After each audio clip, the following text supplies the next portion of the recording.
être maman n'est pas synonyme de laisser ses rêves derrière soi.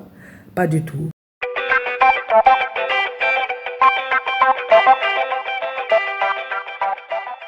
J'ai envie de dire que l'aventure commence en fait.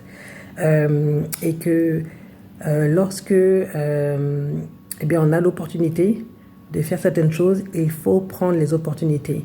Alors j'ai eu l'opportunité de pouvoir voyager loin de la maison et pendant plus d'une semaine. Là, je suis encore en voyage et j'ai été vraiment anxieuse, voilà, de voyager sans mon garçon, je vous l'avoue. Mon garçon a 2 ans et demi. Voilà, de laisser mon garçon avec donc son papa, mais son papa est très bien, hein, il s'occupe très bien de son enfant. Mais voilà, j'avais une sorte de culpabilité, voilà, de me dire, voilà, qu'est-ce qui se passe s'il tombe malade, si, voilà, si je lui manque trop, voilà, est-ce que je vais en fait quitter, revenir plus tôt, etc. Donc j'avais vraiment cette anxiété de, voilà, et puis moi de ne pas me sentir trop mal non plus, de ne pas non plus avoir le, on va dire,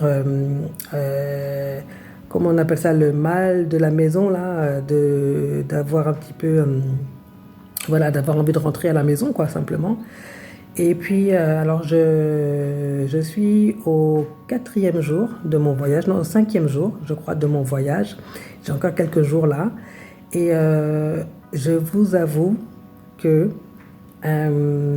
lorsque, en fait, on poursuit nos rêves, lorsque, en fait, on utilise nos dons eh bien, à profit, lorsqu'on utilise nos dons pour servir les autres, il y a vraiment quelque chose qui se passe en nous. Et je dirais que là, j'ai en plus, je ne regrette absolument pas en fait d'avoir pris cette opportunité de pouvoir voyager parce que je vois un peu l'impact que, ben, voilà, que cela a d'utiliser effectivement mes dons, mes talents. Et puis, ben, ça m'a vraiment, en fait, on va dire, reboosté. Ça me donne une énergie. C'est pas possible. Je me sens vraiment. J'ai l'impression vraiment d'accomplir des choses que je voulais faire depuis des années. Et voilà. Et le fait de ne pas laisser le fait que, voilà, que je suis maman d'un garçon, d'un petit garçon, et bien, voilà, je vois que bien ça avance.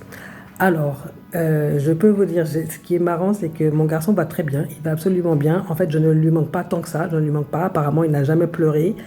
Et ça, c'est vraiment, je dirais, de toute façon, grâce à son papa, parce qu'il s'occupe très très bien de lui. Mais voilà, il faut parfois, je me rends compte qu'il faut expérimenter des choses. Il faut y aller.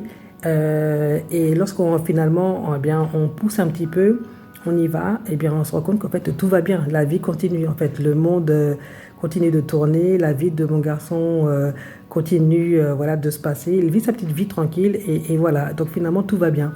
Et donc là, quand je lui parle, je vois il va très bien, voilà, il me dit bonjour, il me dit au revoir. Des fois, il n'a pas envie de parler avec moi, voilà, il est absolument lui-même, donc il n'est pas du tout perturbé. Et donc, du coup, j'avoue que ben, moi-même, eh ben, ça me vraiment conforte dans le sens où, eh bien, oui, eh bien, je poursuis mes projets, je poursuis donc mes rêves.